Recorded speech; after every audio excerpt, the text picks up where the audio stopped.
वबाद फ़अऊज़ु बिल्लाहि मिनश शैतानिर रजीम।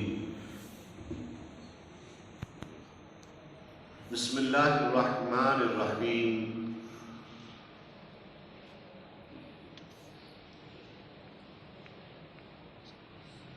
अला इन्ना औलिया अल्लाहि ला खौफुन अलैहिम वला हुम यहज़नून अल्लज़ीना आमनू व कानू यत्तकून।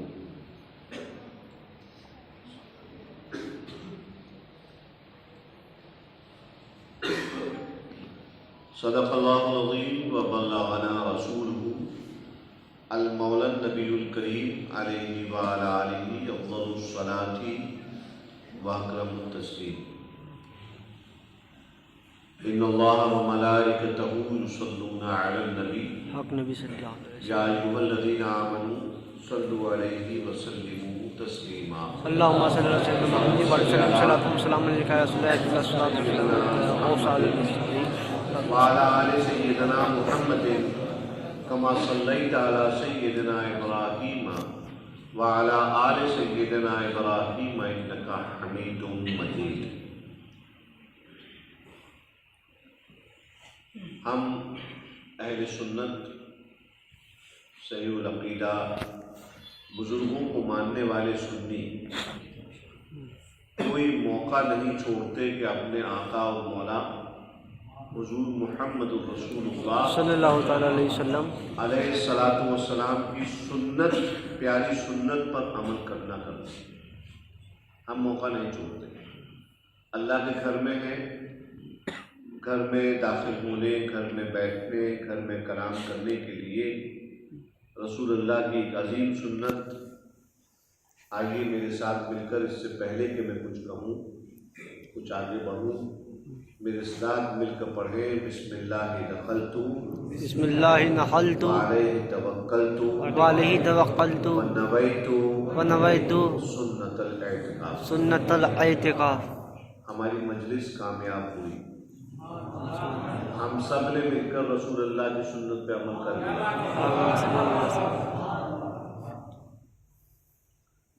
अल्लाह हमें तौफीक बख्शे कि ज़िंदगी के हर कदम पर हम रसूल की सुन्नत पर अमल पैरा हो जाए। आमीन आमीन। और रसूलुल्लाह अलैहिस्सलातु वस्सलाम के तरीक़े पे चलते हुए ज़िंदगी बसर करें। आमीन।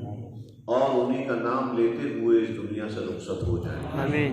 और उन्हीं के झंडे के नीचे हमारा हश्र। आमीन आमीन। तो आप सब लोगों को माशाअल्लाह बहुत मुबारक कि अल्लाह ताला ने आपको ये सआदत नसीब फरमाई कि अल्लाह के घर में अल्लाह वालों का जिक्र कर रहे हैं। आप लोग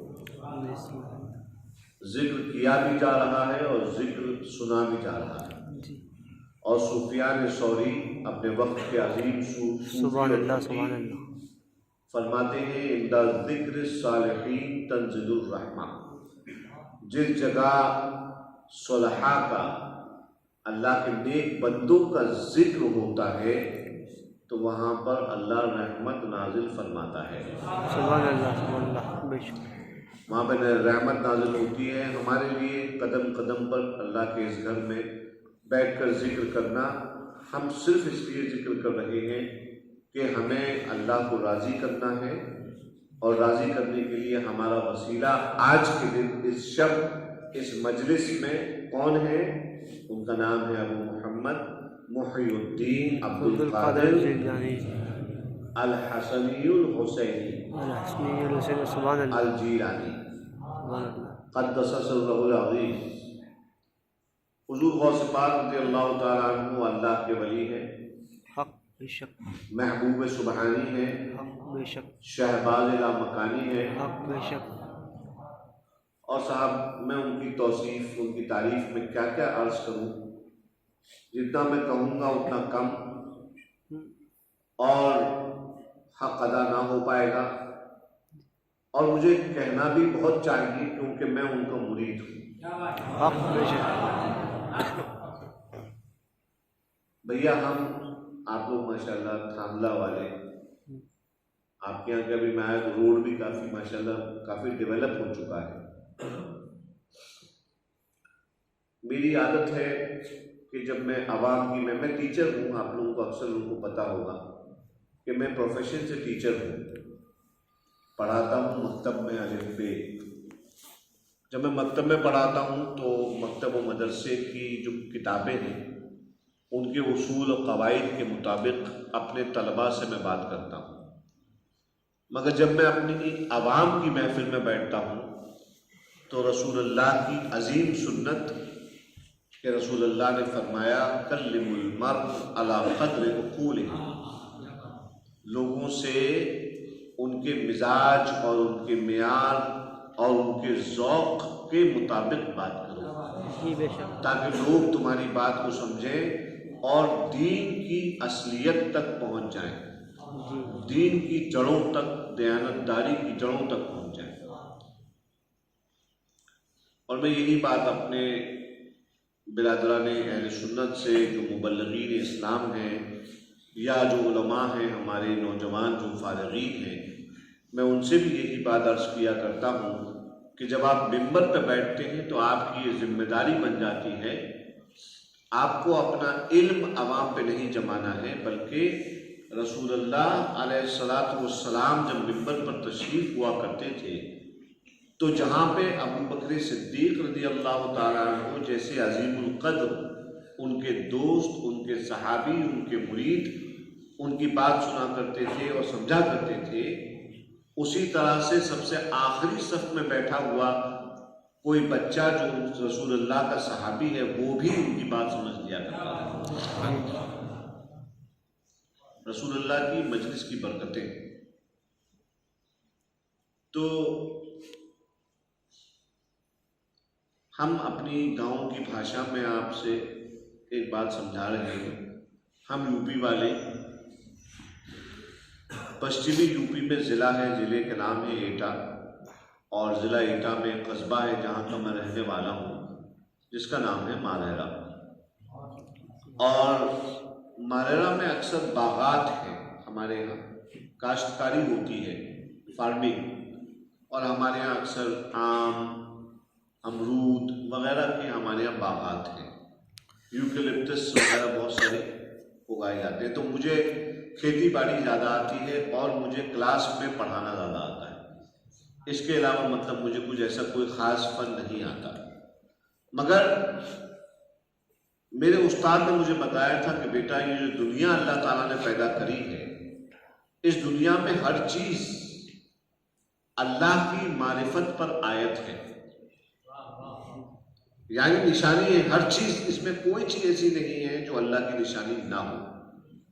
अल्लाह की पैदा करदा मखलूक को देखते जाओ और उसको देखकर अल्लाह को समझते जाओ, और इसीलिए अल्लाह ताला ने पैदा किया है वमा खलक़तुल जिन्ना वल इंसा इल्ला लियअबुदून, कि हमने इंसान और जिन्नात को पैदा ही इसलिए किया कि वो हमारी इबादत करें।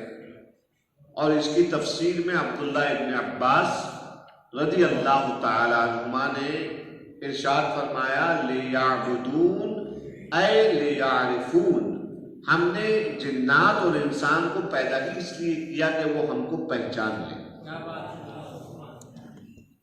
तो साहब हम बात बहुत लंबी हो जाएगी, मुझे बात ज़्यादा खींचना नहीं है, रात का सफ़र है मेरा भी। मैं आपको सिर्फ इतना बता देना चाहता हूँ कि हमारे गांव में हम लोग अपने खेतों पे, हमारे यहाँ हम लोग गैया पालते हैं। गैया समझते हो? हैं माता जी? हम लोग गाय पालते हैं हमारे यहाँ। उस गाय का दूध चलता है। आपके इलाके में चलता है गाय का दूध? मिलता है? हाँ। तो हमारे इलाके में गाय का दूध जो है बहुत राइज है। तो साहब जो मैंने बात देखी वो बता रहा हूँ। जो बात देखी मैंने देखा कि हमारे यहाँ अक्सर कुम्हारों के यहाँ पर जो है हमने देखा पड़ोस में और मोहल्ले में बाज और घर भी हैं, उनके यहाँ गाय पली है। वो लोग क्या करते हैं कि रात को गाय के ऐसे गले में वो लोग रस्सी बांधते हैं। वो सूत की रस्सी आती है ना, जूट की, वो रस्सी बांधते हैं और रस्सी बांध कर वो लोग एक खूंटा होता है। खूंटा पता नहीं आप लोग समझते हैं कि नहीं, लकड़ी का एक मोटा सा एक टुकड़ा होता है, उसको जमीन में, कच्ची जमीन है हमारे यहाँ, कच्ची पीले रंग की मिट्टी की, उसमें नसब करते हैं, गाड़ते हैं और गाड़ने के बाद उसका एक जो दूसरा छोर है उस रस्सी का जो गाय की गर्दन में बंधा है उसको खूंटे में बांध देते। मैंने ये देखा, ऑब्जर्व किया मैंने, क्योंकि मेरा काम है, मेरे वालिद जर्नलिस्ट थे, तो वो सिखाते थे कि बेटा हर चीज पे गौर करो और गौर करके देखो कि ये क्या हो रहा है और उससे कौन सी सीख हमें मिलती है। तो मैंने अपने वालिद की तरबियत के मुताबिक मैंने देखा, ऑब्जर्व किया। मैंने क्या मिला मालूम है आपको? मैंने देखा जैसे ही किसान ने उस गैया को बांधा खूंटे से, उसने कूदना शुरू कर दिया। तो मैंने कहा, मैं चिल्लाया, मैंने कहा भाई ऐसा है कि किसान से मैंने कहा चचा इसको सही से बांधिए, वो खूंटा निकल गया तो चोट लग सकती है किसी को। तो वो कहने लगे कि मियां खूंटा बड़ी मजबूती से गड़ा हुआ है, जमीन में खूंटा बड़ी मजबूती से गड़ा हुआ है, गैया इसी वजह से कूदती है ज्यादा क्योंकि उसको मालूम है खूंटा उखड़ेगा नहीं, और जितनी मजबूती से खूंटा गड़ा होता है उतना ही गैया कूदती है। यहां तक बात समझ गए आप लोग? समझ गए? अब यहां से फकीर की बात शुरू होती है। यहां से तो ये तो मैंने आपको एक आम बात बताई। अब यहां से फकीर को जो सबक मिला वो फकीर अर्ज करता है कि भाई गैया खूंटे के बल पे नाचती है और मुरीद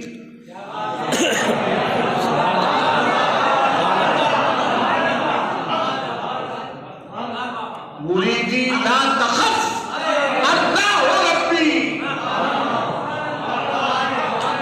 मुरीदी ला तखफ अल्लाह रब्बी, ऐ मेरे मुरीद खौफ ना कर, मेरा रब अल्लाह।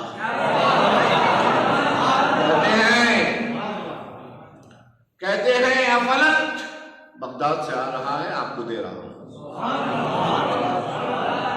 अल्लाह के घर में बैठा हूं, कादिर के घर में बैठा हूं, अब्दुल कादिर की बात कर रहा हूं और इबादुल कादिर की तरफ बात पहुंचा रहा हूं।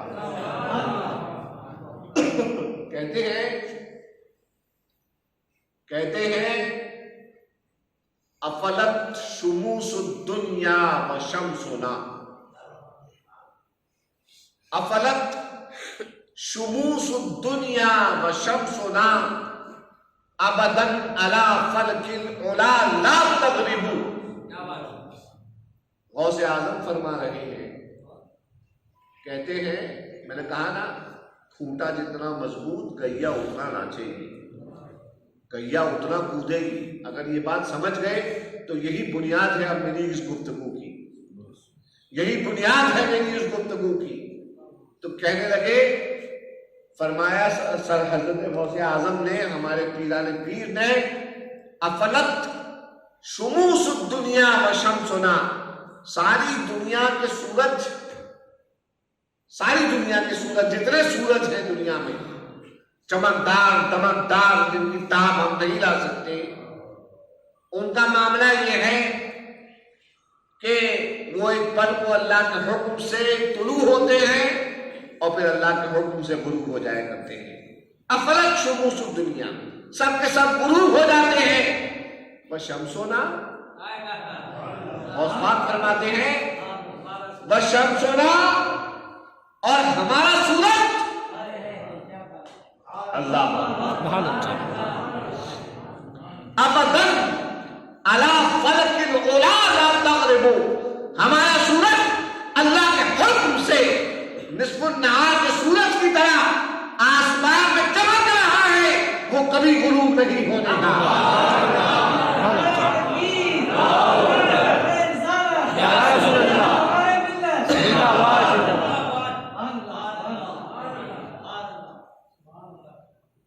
तो गैया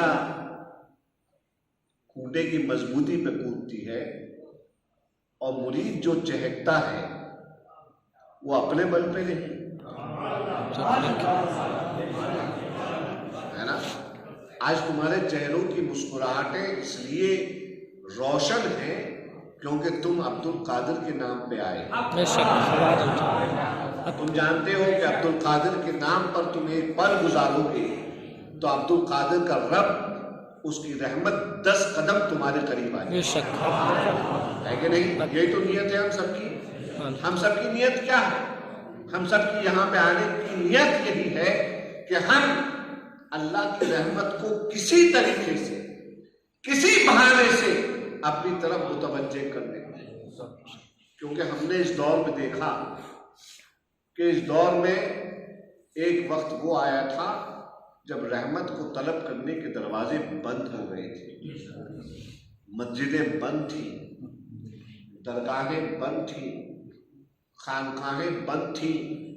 ये तमाम की तमाम वो पनाहगाहें हैं जहां पर गुनाहगारों के लिए चांस हुआ करता था कि अगर तूने बहुत गुनाह कर लिए हैं कोई बात नहीं, मस्जिद में आ जा, कोई बात नहीं, वली अल्लाह की दरगाह पे चला जाओ, उनके वसीले से अल्लाह की बारगाह में तौबा पेश कर दे। पहले ये था ना, मगर इस साल मार्च से हमने भी देखा और आपने भी देखा। क्या देखा? कि गुनाहों के अंबार हमारे बढ़े। हमने कहा कि चलो चल के तौबा करें, मगर जब हमने घर से बाहर कदम निकाला तो हमने देखा कि मस्जिद का दरवाजा बंद, हमने देखा कि दरगाहें बंद, यहां तक के हिंदुस्तान के बादशाह ने अपने दरवाजे बंद कर दिए थे। अल्लाह अकबर, अल्लाह अकबर। तो मेरे भाई, मेरे दोस्त, गनीमत जानो इन पलों को कि जब अल्लाह ताला फिर से खोल रहा है दरवाजे, ये दरवाजे फिर से खुल रहे हैं। और जब मस्जिद के दरवाजे बंद होकर खुल जाएं तो समझ लो कि अल्लाह का हुक्म आ गया। हमारी तौबा जो है उसकी बारगाह में उसमें और इजाफा हो जाना चाहिए ताकि अल्लाह हमारे गुनाहों को माफ़ फरमाए और उससे दरगुजर फरमाए। तो हम यहाँ हाजिर ही इसलिए हुए हैं कि ऐ मौला ये दरवाजे खुले, ये दरवाजे खुले हैं, अब इन्हें खुला ही रखें। किसी बहाने हम अल्लाह ताला से अर्ज कर रहे हैं क्योंकि हमको मालूम हमारा ईमान अल्लाह पर है, हमारा ईमान कादिर के कलाम पर है जो उसने अपने बंदे मोहम्मद अरबी पे नाजिल फरमाया और जिसमें उसने फरमाया, क्या फरमाया? उदऊनी अस्तजिब लकुम, मुझे पुकारो, मेरी रहमत दौड़ के आएगी तुम्हारी तरफ। अस्तजिब लकुम, ताकीबन, फौरन मेरी रहमत दौड़ के चली जाएगी। तुम आओ तो सही, तुम एक कदम आओ तो सही, फिर देखो तो सही क्या होता है। मैं कहता हूं कि जिस कौम के पास अब्दुल कादिर जैसा शेख है, भाई मैं कोई ये नहीं कि मैं कोई जज्बातियत में बोल रहा हूं या कोई उनके सिलसिले से बैठ हूं, मैं उनका मुरीद हूं इसलिए बोल रहा हूं। वो तो मैं बोलूंगा ही, मैं मुरीद हूं तो बोलूंगा, चाहे तुम सुनना चाहो ना या ना सुनना चाहो। मैं मुरीद हूं तो अपने पीर के गुण गाऊंगा क्योंकि मुझे मेरे मुर्शिदों ने ये सिखाया है कि जिसका खाना उसके गीत गाना। तो मैं अपने मुर्शिदों का गीत गाता हूं और वही गीतों में से गीत तुम्हें सुना रहा हूं। मगर साहब मैं आपको सही बता रहा हूं कि गौसे पाक रज़ी अल्लाह तबारक व तआला अन्हु व अर्ज़ाहु अन्ना, मैं जज्बात में ज़्यादा नहीं बहना चाहता। मैं आप लोगों को उनकी दो एक बातें बताऊंगा और फिर इंशाअल्लाह हम लोग सलातो सलाम के लिए खड़े हो जाएंगे। हज़रत गौसे आज़म दस्तगीर रज़ी अल्लाह तबारक व तआला अन्हु व अर्ज़ाहु अन्ना, आप लोगों को मालूम होना चाहिए कि गौस पाक, अभी तो आप लोग इतने से एक इतना बड़ा आपका सहन है बेशक मस्जिद का, मगर सबसे पहली बात आपको जो मालूम होना चाहिए वो ये कि गौसे आज़म रज़ी अल्लाह ताला अन्हु जिस गद्दी पर तशरीफ़ फरमा हुए थे, वो गद्दी मालूम है किसकी थी? वो गद्दी थी इमाम गज़ाली की।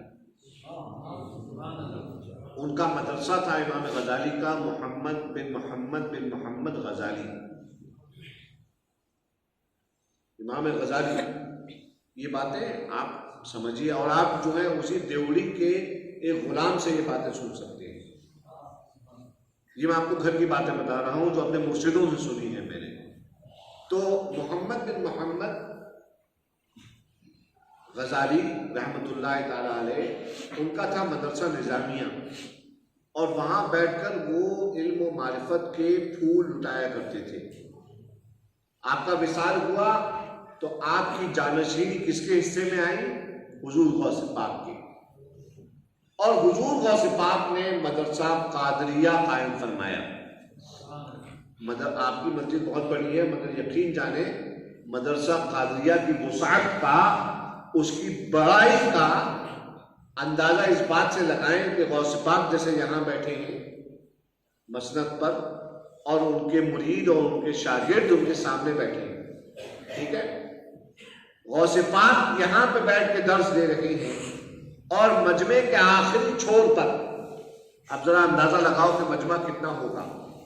इनके और मजमे के आखिरी छोर के बीच में 400 मुकब्बिर हुआ करते थे, जो यहां से इनके बोल आखिर तक पहुंचाया करते थे। मदरसे कादरिया को वो शोहरत मिली, गौस पाक की जबान में वो तासीर थी। मैं सिर्फ चंद बातें आपके गुजार, क्योंकि मैं टीचर हूं ना, तो मैं एग्जाम्पल देके बताऊंगा आपको कि जबान की तासीर गौस पाक की क्यों थी और कैसी तासीर थी उनकी जबान की।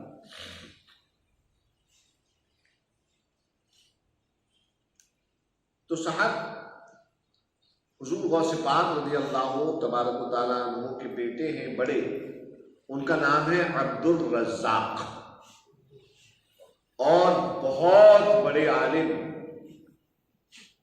बहुत बड़े आरिफ बिल्लाह, बहुत बड़े फकीह मुहद्दिस, बहुत बड़े मुफ्ती हजरत अब्दुल रज़्ज़ाक नाम है। एक दिन अपने बाबा जान से अर्ज करने लगे, बाबा जान आज आपकी मसनद पर हम तकरीर करेंगे। हुजूर पीराने पीर ने इरशाद फरमाया ठीक है करो, तकरीर करो। तो साहब हजरत अब्दुल रज़्ज़ाक बैठे और मसनद पे उन्होंने फसीह और बलीग अरबी में तकरीर करना शुरू किया, और साहब ऐसे ऐसे नुकात, ऐसी ऐसी कुरान पाक की तफसीर उन्होंने बयान फरमाई कि साहब समझने वाला अगर समझे तो अश अश करे और हम तो सना बजा लाए। मगर मालूम है क्या हुआ? जितना मजमा जमा था सब खामोश, सब खामोश, किसी पे कोई असर नहीं। सब उनकी तरफ टिकटिकी लगाए, हमारे में कहते हैं टिकटिकी लगाए देख रहा था। सब लोग टिकटिकी लगाए देखते रहे अब्दुल रज़्ज़ाक की तरफ। फिर क्या हुआ? अब्दुल रज़्ज़ाक बड़ी हैबत में आ गए कि या अल्लाह, मेरे अब्बा बयान करते हैं तो ऐसा, और मेरे उस पर कोई असर नहीं।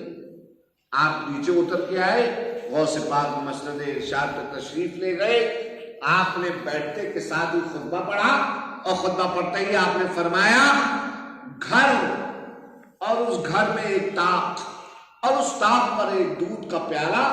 बिल्ली आई और दूध के प्याले को उड़ेल के चली गई। आपने इतना फरमाया था कि जितने हाज़रीन वहां बैठे थे, किसी ने अपने कपड़े फाड़े, गश खा गया। कई लोग अल्लाह को प्यारे हो गए। अब्दुल रज़्ज़ाक ने पांव पकड़ लिए गौस पाक के, फरमाया बाबा जान मैंने इनके ऐसे जौहर पारे लुटाए, उसके बावजूद किसी में कोई असर नहीं हुआ, और आपने ऐसी आम सी बात कह दी। और लोग जो है वो मारिफत की मंजिलें देकर गए, विलायत की मंजिलें देकर गए। बाबा जान इसका राज क्या है? आपकी बात में आपकी ज़बान की तासीर का राज क्या है? हुजूर गौस पाक ने इरशाद फरमाया, सुभान अल्लाह, आपने फरमाया अब्दुल रज़्ज़ाक तस्तमिद्दु बिइल्मिक, जब तू बात करता है, जब तू अपना इल्म बयान करता है, तो मालूम है तू क्या करता है? तू अपने इल्म से मदद लेता है, अब्दुल रज़्ज़ाक। और जब मैं बयान करता हूं, जब अब्दुल कादिर बयान करता है, नस्तमिद्दु मिनल्लाह, तो हम अल्लाह से मदद पाते हैं। और ये वजह है कि हमारी जबान में ये तासीर है, ये वजह है कि हम मदद अल्लाह से लेते हैं, अपने इल्म पे भरोसा नहीं करते जो हमारे पास है, हम अपने रब पे भरोसा करते हैं। आप गौस पाक के खुतबात उठा के देखिए, मैं आपको सही बता रहा हूँ, इस बात को आप यकीन कर लीजिए।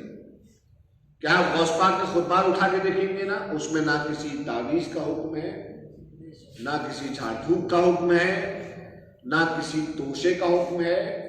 गौस पाक के खुतबात में जो उन्होंने अपने शागिर्दों को तालीम फरमाए, उसमें सिवाय तौहीद इलाही, अल्लाह की तरफ बुलाना, और सिवाय उस अल्लाह के लिखे हुए मुकद्दर पर ईमान, इसके सिवा कोई तालीम नहीं है उसके। कुल का कुल यही है। आप फरमाते हैं जो शख्स तकदीर का इनकार करे वो अंधा है, और अंधा कभी कौम का लीडर नहीं बन सकता, रहनुमा नहीं बन सकता। अल्लाह अकबर। बहरहाल गौस पाक की आपने ज़बान की तासीर सुनी। अब मैं आपको बताता हूं कि गौस पाक की ज़बान की तासीर क्यों थी। आप लोगों ने सुना है, मैं वाक़या नहीं बयान करूंगा। गौस पाक की ज़बान की तासीर माँ की बात और माँ की फर्माबरदारी करने की वजह से। वाक़या मैं छोटी छोटी बात बयान करूंगा, वाक़या आप सब सुने हुए सब समझ लीजिएगा। माँ की फर्माबरदारी, बेटा अब्दुल कादिर झूठ मत बोलना, है ना, क्या फरमाया था, झूठ मत बोलना। अब्दुल कादिर सच्चाई पे अड़े रहे, और जो 40 डाकू आए थे लूटने को, उनसे कहा लो हमारी सदरी और इसके अंदर सोने के इतने अशरफियां सली हुई हैं, ले लो। उन्होंने पूछा छुपी हुई चीज को जाहिर क्यों करते हो? आपने कहा कि माँ से वादा था, माँ से कह आया था, माँ ने कहा था कि बेटा झूठ मत बोलना, तो मैं झूठ नहीं बोलूंगा, माँ की बात मानता हूं। डाकुओं ने कहा माँ की बात मानता है, इतना निडर, हमारे हाथ में तलवारें और असलहे, और हम अल्लाह की बात नहीं मान रहे। ताइब हुए उनके हाथ पर, और हमने अपने बुजुर्गों से, अपने मुर्शिदान इज़ाम से सुना कि उनमें से हर एक अपने वक्त का कुतुब बना। ये तासीर, ये असर गौस पाक की जबान में। और क्या असर गौस पाक की जबान में? एक दिन आप वुजू कर रहे थे, वुजू करते करते एक चीज ऊपर से उड़ी और उसने आपके ऊपर बीट कर दी, तो आप वुजू थोड़ा ही कर पाए थे, आपके पैरहन पर वो बीट गिरी और आपने गजब की निगाह यूं उठा के देखा तो वो चीज मर के फौत होके आपके कदमों में आ गई। जैसे ही चीज आपके कदमों में आके गिरी, आपकी आंखों में नदामत के आंसू आ गए, नदामत के आंसू आ गए। आपने खादिम को बुलाया, पैरहन बढ़ाया, वुजू पूरा किया, और फिर खादिम को वो देकर कहा इसे पाक करो, और पाक करके इसको सदका कर दो, सदका कर दो। क्यों मालूम है आपको नदामत क्यों हुई? नदामत इसलिए हुई कि हमारी नजर की वजह से अल्लाह की एक मखलूक दुनिया से जाती रही। और असर नजर में क्यों पैदा हुआ? अब्दुल कादिर जिलानी की नजर में असर, उनकी आंख में असर इसलिए पैदा हुआ, क्यों? क्योंकि वो इत्तिबाए इलाही में लगे हुए थे, इत्तिबाए इलाही में लगे हुए थे, अल्लाह ताला की फर्माबरदारी में लगे हुए थे, उसकी नमाज में लगे हुए थे, वुजू और तहारत में लगे हुए थे। तो हज़रत गिरामी, ये हमारे पाक अल्हम्दुलिल्लाह, हम अपने आप को कादरी कहने में बड़ा फख्र महसूस करते हैं, मगर हमें सिर्फ नाम का नहीं काम का कादरी बनना है। आखिर में यही कहूँगा, हमें नाम का नहीं, हमें काम का कादरी बनना है। हमें सिर्फ हलवे पराठे खाने वाला कादरी नहीं बनना है। बेशक खाओ, गौस पाक की न्याज करो, तोशे बनाओ। और जो लोग कहते हैं कि भाई आप लोग न्याज पे इतना खर्चा कर रहे हैं और ये पैसा आप गरीबों में दे दें, मैं कहता हूँ भाई इस किस्म के फलसफे लाकर लोगों के दिमाग में वसवसे क्यों डाल रहे हो? न्याज बाप दादा से चली आ रही है, चलने दो। क्योंकि इस किस्म के अगर इतराज़ात करोगे तो साहब कहने वाला ये भी कह सकता है कि भाई रहने के लिए तो टीन शेड लगाओ और ईंट की दीवार खड़ी करो, घर बन जाता है। तो घरों में ये फॉल सीलिंग और ये फानूस, झाड़ फानूस और ये एलईडी की लाइटें और ये एयर कंडीशनर, ये सब बनाने की क्या जरूरत है कि नहीं, है ना? तो साहब ज्यादा फलसफे नहीं बकारना चाहिए। सिंपल रहो, जो बुजुर्ग करते आए हैं अपने बुजुर्गों की आदतों में चलो। हाँ, इतना जरूर है कि शो करने के लिए, रियाकारी के लिए कोई काम मत करो। रियाकारी में अगर एक कदम भी बढ़ाया तो मालूम है रियाकारी को रसूलुल्लाह अलैहिस्सलातु वस्सलाम ने शिर्क खफी फरमाया। और मुशरिक का क्या अंजाम होता है जानते हो? मुशरिक से जो है ना कोई नहीं बचाएगा, शिर्क से कोई नहीं बचाएगा। अल्लाह तबारक व तआला मुशरिक को समझ लो कहाँ डाला, मैं नहीं बोलना चाहता हूँ। अल्लाह हम सबको शिर्क खफी से महफूज रखे। क़यामत के दिन जो शिर्क खफी करता है, यानी दिखाने के लिए और सुनाने के लिए इबादत करता है, अल्लाह ताला वो बंदे को बुलाएगा और फरमाएगा चल जिस चीज को तूने दिखाने के लिए ये काम किया था ना उसको दिखा और उससे कह कि तुझे इसका सवाब दे, क्योंकि जिसको दिखाने के लिए तुमने किया था वो ही सवाब देगा तुझे। हमसे क्या मतलब? समझे बात को? शिर्क खफी से अल्लाह रब्बुल इज्जत हमको महफूज रखे। गौस पाक की तालीमात जो है, गौस पाक की तालीमात वो तौहीद पर कामिल ईमान और तौहीद इलाही के तमाम तकाज़ों को पूरा करके अखलाक नबवी से अपने आप को मुज़य्यन करना और एक मुसलमान की जिंदगी बसर करना, ये बस उनकी तालीमात हैं, उनके सिलसिले में है।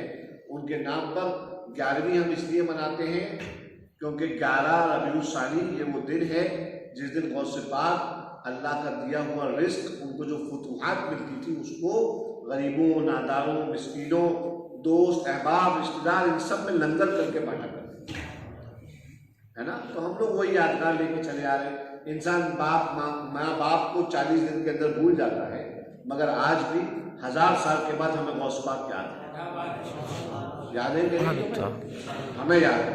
अरे बोलो, एक मुरीद की तरह बोलो, याद है ना? याद है ना गौस पाक। और अल्लाह ताला इसी याद पे जिंदा रखे, इसी याद पे उठे। और हम जो जिक्र करते हैं अल्लाह इससे ज्यादा मजीद जिक्र करने की तौफीक हमारी नस्लों को अता फरमाए। क्योंकि याद रखो, हम जमीन और जायदाद, रुपया और पैसा, माल और जर, नाम, शोहरत, ओहदा, ये अपनी नस्लों के लिए छोड़ के जा रहे हैं और समझ रहे हैं कि हम कामयाब हैं, तो हम फेल हो गए। हम फेल हैं। हमें अपने बच्चों के लिए पैसा नहीं छोड़ा, कोई बात नहीं, जायदाद नहीं छोड़ी, कोई बात नहीं। क्यों? क्या समझते हो? क्या तुम्हारे बाद तुम्हारा पैसा तुम्हें यकीन है कि तुम्हारी औलाद के काम आएगा? तुम्हारी जायदाद तुम्हें यकीन है कि औलाद के काम आएगी? हाँ, एक बात मैं गारंटी से कह सकता हूं, आजकल चल रहा है ना, हर प्रोडक्ट जो बिकता है उसके साथ एक चीज होती है, उसे कहते हैं एक्सटेंडेड वारंटी। 2 साल की कोई भी आपने प्रोडक्ट खरीदा, उस पर कुछ एक्स्ट्रा पैसे भरिए और आपको एक्सटेंडेड वारंटी मिल जाएगी।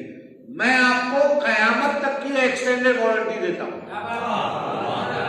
मैं अल्लाह के इस घर में मैं कोई बात यकीन से नहीं कहता हूं, लेकिन हाँ, ये बात मैं आपसे यकीन से कह रहा हूं कि अगर आपने अपने पीछे, अल्लाह अकबर, रसूलुल्लाह ने फरमाया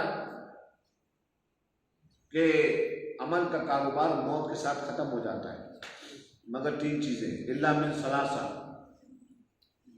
फरमाया या तो बंदा अपने पीछे सदका जारिया छोड़ जाए,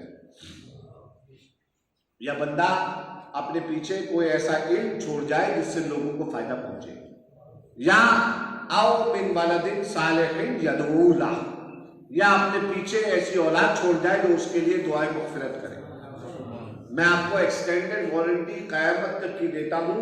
अगर आपने अपने पीछे ऐसी तरबियत और ऐसे संस्कार छोड़े कि जिनके जरिए आपकी नस्लें गौसे पाक से जुड़ी रहे, ख्वाजा आजम से जुड़ी रहे, रसूल अल्लाह से जुड़ी रहे, अहले बैत अताहार से जुड़ी रहे, बुजुर्गान दीन से जुड़ी रहे।